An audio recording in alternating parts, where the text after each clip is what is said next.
bisa dilakukan oleh Federasi Arab Saudi. Mengingat para pemain mereka 100% main di Saudi Pro League. Jadi soal cuaca, jelas ini sangat menguntungkan Arab Saudi.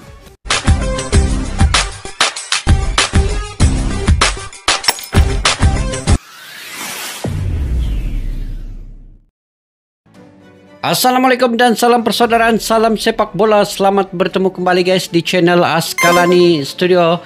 Saya mendoakan semoga kalian sentiasa sehat selalu, sentiasa dimurahkan rezeki dan juga sentiasa sukses kalian dalam apa jua yang kalian usahakan. Oke guys, kalau sebelum ini saya reaksi terkait dengan China yang aneh-aneh China ni ya, yang mengubah ataupun memberi stadion yang sangat jauh untuk bermain dengan timnas Indonesia di Guangdong, jauh daripada Guangzhou, mengambil masa perjalanan 6 ke 7 jam perjalanan.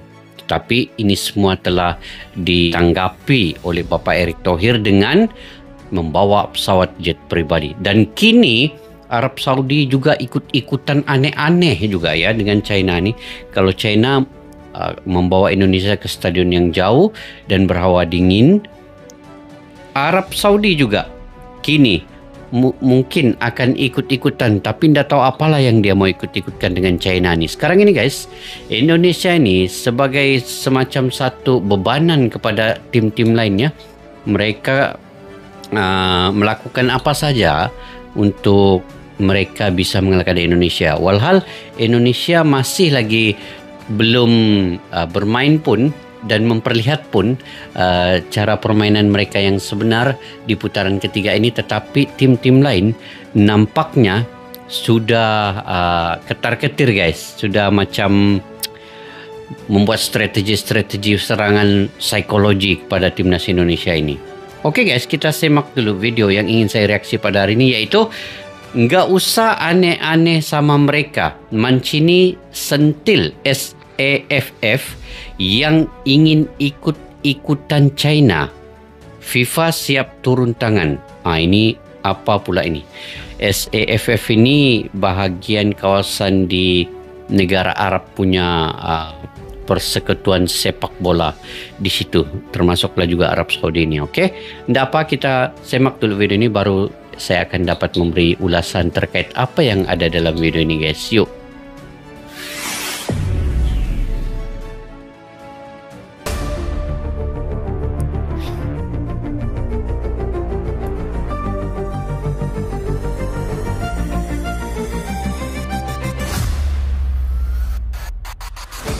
Memasuki bulan Agustus, tentu saja masing-masing tim di round 3 akan semakin serius mempersiapkan diri. Tak terkecuali Indonesia, dan semua tahu kalau PSSI masih berupaya keras untuk menambah pemain baru agar kedalaman skuadnya bisa sedikit lebih balance. Nah, dan semua juga tahu kalau tim-tim di grup C pun pasti udah menyiapkan segala siasat agar bisa meraih hasil terbaik, termasuk China yang belakangan ini mendadak mau daftar jadi rival Indonesia. Akan tetapi baru-baru ini muncul kabar juga kalau pihak Federasi Sepak Bola Arab Saudi atau SAFF ingin melakukan hal secara konsep sama, yaitu mempersulit timnas Indonesia di laga perdana. Ya, bagi Arab, meskipun lawannya hanya peringkat 133 dunia, tapi bagaimanapun Indonesia sekarang banyak diisi oleh pemain dari Eropa.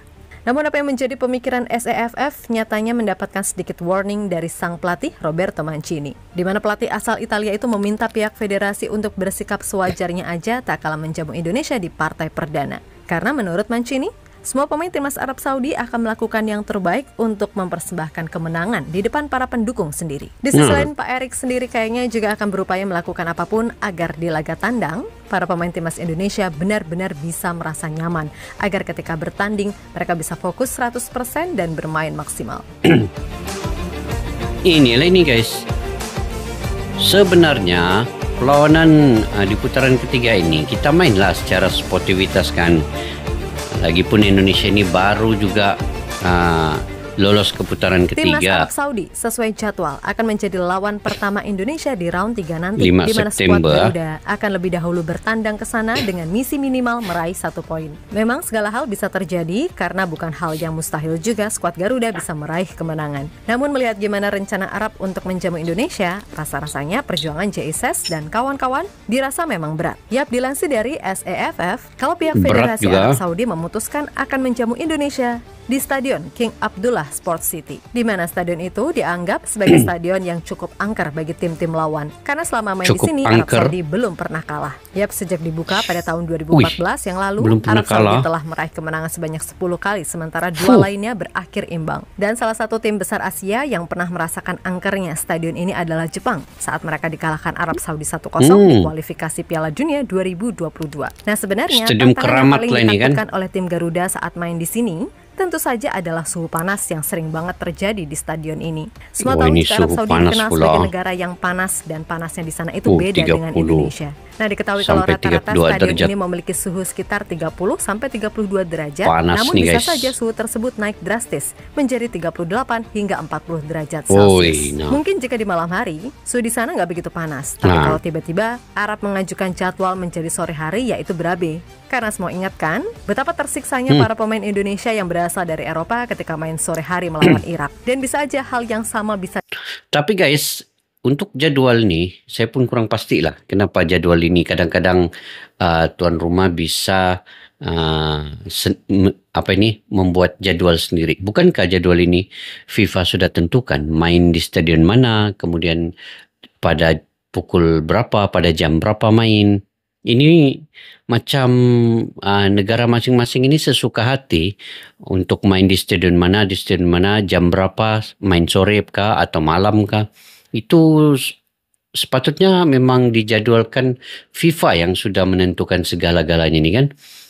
Tapi tidak tahulah juga guys, saya pun tidak berapa pasti ya terkait dengan bagaimana penentuan stadion dan juga jam bermain ini. Kalau memang ditentukan oleh tuan rumah ya, jadi maknanya tuan rumah bisa saja membawa di mana dia main stadion manapun dan jam berapapun main. Kalau main jam 12.30 hari, main jam 12.30 hari lah. Ini gila juga ini kalau FIFA tidak menentukan di stadion mana dan juga jam berapa main. Sulit nih kalau cuaca kepanasan itu mencecah 38 derajat Celcius. Gila bisa-bisanya pemain ini kepanasan, mati ini, kekeringan kerongkongnya nih kalau main 38 derajat Celcius. Enggak apa guys, kita lanjut dulu. Bisa dilakukan oleh Federasi Arab Saudi, mengingat para pemain mereka 100% main di Saudi Pro League. Jadi soal cuaca jelas ini sangat menguntungkan Arab Saudi. Roberto Mancini ya. Oke juga Roberto Mancini ini enggak usahanya aneh katanya. Jadi main biasa saja, sportivitas begitulah. Sementara itu menanggapi rumor yang ada, Roberto Mancini selaku pelatih menegaskan kalau ia akan berusaha melakukan persiapan senormal mungkin. Yang mana jika diartikan Mancini gak mau aneh-aneh dan terkesan ingin meniru China yang ingin mempersulit tim tamu ketika main di sana. Sebab ia pun sadar kalau timnya bisa aja mendapatkan perlakuan yang lebih buruk ketika main tandang gitu loh. Apalagi ia juga sudah pasti tahu jika Pak Erik menjamin akan mengerjai balik tim-tim yang emang punya niat buruk ke Indonesia saat tim Garuda tandang. Terlebih bagi Mancini, Pak Erik tentu bukan orang sembarangan. Dan di Italia reputasi beliau pun juga cukup dikenal seperti apa. Bagi Mancini yang terpenting adalah gimana caranya mempersiapkan tim dengan maksimal ketika main di laga perdana. Sebab meskipun lawannya hanya Indonesia yang secara peringkat walah jauh banget, tapi bagaimanapun Indonesia punya pemain-pemain yang secara kualitas gak bisa dianggap sebelah mata. Apalagi saat di Piala Asia U23. Mancini juga menilai kalau pemain-pemain Indonesia sangat punya potensi. Selain tentunya kekompakan yang udah terjalin, baik mengingat mayoritas pemain timnas U23 adalah pemain-pemain yang juga aktif main di timnas senior. Mancini ini tahu Bapak Erik Thohir ini bukan orang sembarangan, sebab pernah menjadi pemilik kepada Inter Milan. Jadi Mancini pun kan berasal daripada Italia juga. Jadi dia tahulah bagaimana perwatakan Bapak Erik Thohir, bagaimana kinerja Bapak Erik Thohir itu. Di sisi lain, langkah-langkah solutif pun sepertinya udah mulai disusun Pak Erik untuk mengantisipasi segala kemungkinan ketika main tandang. Ambil contoh ketika ia tahu kalau China akan menjamu Indonesia di stadion yang letaknya ampun jauh banget. Maka dengan tegas Pak Erik udah menyiapkan pesawat khusus alias charter agar para pemain gak kelelahan di perjalanan. Di mana menurut Pak Arya, meskipun biaya yang dikeluarkan pastinya juga sangat mahal, tapi agar para pemain bisa tampil maksimal sekaligus biar gak diremehin juga. Ibaratnya ya lo jual, gue beli, gitu. Pak Erik meminta untuk dicarikan pesawat charter. Saya lihat biayanya 9 digit untuk sekali jalan. Kalau sempat kami ambil dari Jakarta ke Bahrain, setelah itu pesawatnya menunggu di Bahrain, dan Qingdao lalu ke Jakarta. Sudah bukan rupiah lagi, kata Arya Sinulinga pada channel YouTube-nya. Dongko-dongko deh tuh China. Niatnya mau ngerjain para pemain timnas kecapean gara-gara kebanyakan transit, tapi ya inilah PSSI yang sekarang. Pokoknya kami sangat salut sama PSSI yang ngambil langkah satset buat solusi perjalanan timnas yang memakan waktu kurang lebih 30 jam dari Bahrain, Qingdao, dan langsung charter 30 jam guys, 30 timnas jam tetap fit saat berlaga melawan China. Nah, melihat realita yang ada, menarik nih, kira-kira langkah apa yang bakal dilakukan PSSI kalau misalnya Arab Saudi ikutan ngerjain Indonesia. Namun yang pasti masalah supporter dan dukungan, Pak Erik menjamin jika para pemain gak usah khawatir, karena sudah pasti supporter Indonesia akan tetap ramai untuk datang dan mendukung ke stadion. Gila. Macam mana jadwal FIFA begini? Kalaulah FIFA ini tidak menentukan di mana stadion yang tempat bermain lebih awal ataupun pukul berapa bermain, ya, terlepas dari memang apapun, pokoknya Pak Erik meminta semua elemen timnas untuk fokus aja ke pertandingan. Masalah lain-lainnya biar jadi urusannya. Kasarannya seperti itu. Karena jangan lupa juga, beliau ini bestian loh sama Presiden FIFA, Gianni Infantino. Jadi kalau ada hal-hal yang dirasa aneh, FIFA sendiri siap turun tangan mengingat kualifikasi Piala Dunia juga menjadi salah satu agenda penting FIFA. Dan semua juga tahu, jika sekarang Indonesia memang sedang jadi tim yang paling disorot. Namun perlu diketahui juga, kalau masalah letak stadion, kemudian jam main kayak siang, malam, dan lain-lain, FIFA jelas gak bisa melarang. Asal semuanya masih sesuai regulasi, ya sah-sah saja. Untuk itu, ini juga perlu menjadi perhatian kita bersama. Walaupun Pak Erik ini sohib sama Presiden FIFA, bukan berarti dikit-dikit kita ngadu kayak bocil kemarin sore. Karena mental para pemain dan semua yang ada di timnas, kayaknya gak sereceh itu deh, ya kan? benar. Jadi maksudnya tuan rumah yang menentukan jam berapa main dan di stadion mana bermain, begitu.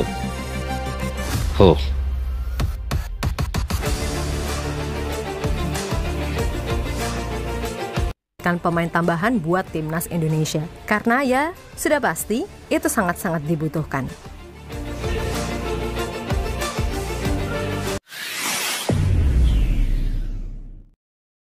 Oke guys, jadi kedatangan Indonesia ke negara-negara dalam kumpulan grup Indonesia ini antaranya Arab Saudi dan China kini menjadi kekhawatiran kepada kedua negara ini.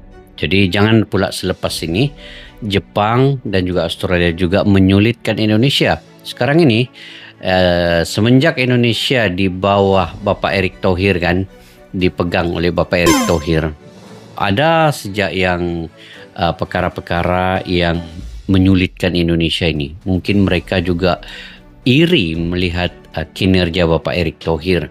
Dan selama Indonesia ini perkembangan sepak bolanya juga semakin ke level yang lebih tinggi, negara-negara lain juga waspada ya, bukan saja daripada segi mengatur taktikal, merencanakan strategi dan juga formasi masing-masing, tetapi daripada serangan psikologi, contohnya dengan stadion yang jauh dan juga jam bermain itu mungkin dimainkan di sore. Kalau di Arab Saudi itu memang panas guys, 30 ke 32 derajat Celcius itu memang agak hangat banget guys ya.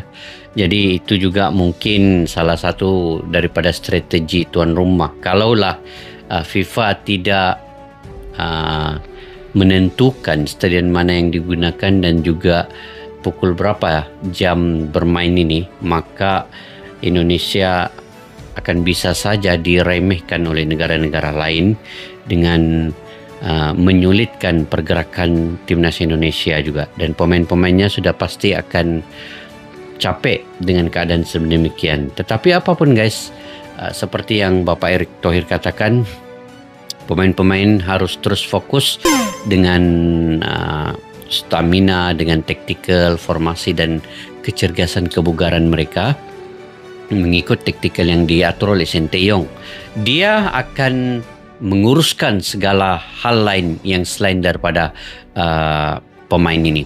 Jadi itu janji daripada Bapak Erick Thohir. Jadi pemain-pemain sudah pasti beliau menginginkan, Bapak Erick Thohir ini menginginkan pemain-pemain ini tenang dan fokus hanya untuk perlawanan. Tidak usah memikirkan yang di luar keanehan China dan Arab Saudi ingin menyulitkan Indonesia ini. Biar Bapak Erick Thohir yang menyelesaikan semua perkara ini. Tetapi guys, insyaAllah kita tetap yakin sekiranya China ataupun Arab Saudi menyulitkan Indonesia, insyaAllah akan dibalas juga dengan kesulitan-kesulitan yang lebih jauh lagi teruknya nanti oleh Yang Maha Esa. Itu yang keyakinan kita. Jadi jika Indonesia ini dilayan dengan baik, sudah tentu tim lain juga akan dilayan dengan baik. Tapi ini baru putaran ketiga, takkan lain-lain tim ini sudah ketar-ketir dengan Indonesia ya? Heran juga ya. Dan selama Bapak Erick Thohir ini memegang PSSI dan juga sepak bola di Indonesia, memang ada beberapa lah kan negara yang melihat Bapak Erick Thohir ini seorang yang bahaya ya. Bahaya bukan dari segi apa, tetapi bahaya oleh karena dia bisa membawa timnas Indonesia ini ke satu tahap level sepak bola yang tinggi. Dan macam Roberto Mancini tadi, dia ketahui bahwa kinerja Bapak Erick Thohir ini bagaimana. Sebab itu dia mengatakan gak usah aneh-aneh lah, main secara normal seperti biasa. Sebab sportivitas itu lebih penting ketimbang dengan mempersulitkan keadaan. Bagi saya, apa yang dilakukan oleh negara lain itu kita akan seperti kata Bapak Erick Thohir, mereka menyusahkan, kita akan susahkan mereka, begitu. Sebab kalau dilayan dengan baik tetapi mereka menyusahkan kita, itu susah juga guys. Jadi perlu juga ada timbal balasnya itu.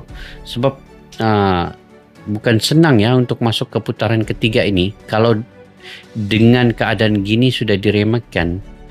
Stadion yang jauh lah, itulah, inilah. Maka kita khawatir sepak bola ini tidak dianggap sebagai satu talian silaturahmi di antara pemain-pemain dan juga di antara negara. Dia akan menjadi permusuhan, seteru, rivalitas yang mungkin akan berpanjangan. Jadi cukuplah sepak bola ini sebagai penyambung talian silaturahmi dan bermainlah secara sportivitas yang tinggi dan secara normal, bukan yang aneh-aneh ya. Oke guys, mungkin itu saja video pada kali ini. Jika kalian punya pandangan-pendapat sendiri, kalian boleh komentar di ruang kolom di bawah. Kepada yang baru mampir ke channel ini, jangan lupa subscribe, like, share, dan komen. Dan kepada yang sudah subscribe, yang selalu komen dan like, jutaan terima kasih kepada kalian. Tanpa kalian, saya tidak akan berkembang dalam YouTube ini guys. Jutaan terima kasih. Semoga kalian diberikan kesehatan yang baik, dimurahkan rezeki kalian. Oke, sampai jumpa lagi. Assalamualaikum warahmatullahi wabarakatuh. Bye-bye. Askalana Studio untuk kita channel yang bereaksi tentang apapun yang ada di Indonesia, channel YouTube dari Malaysia di Askalani Studio. Jika mau tahu tentang Indonesia, ayo like and subscribe channel kami Askalani Studio. Askalani Studio.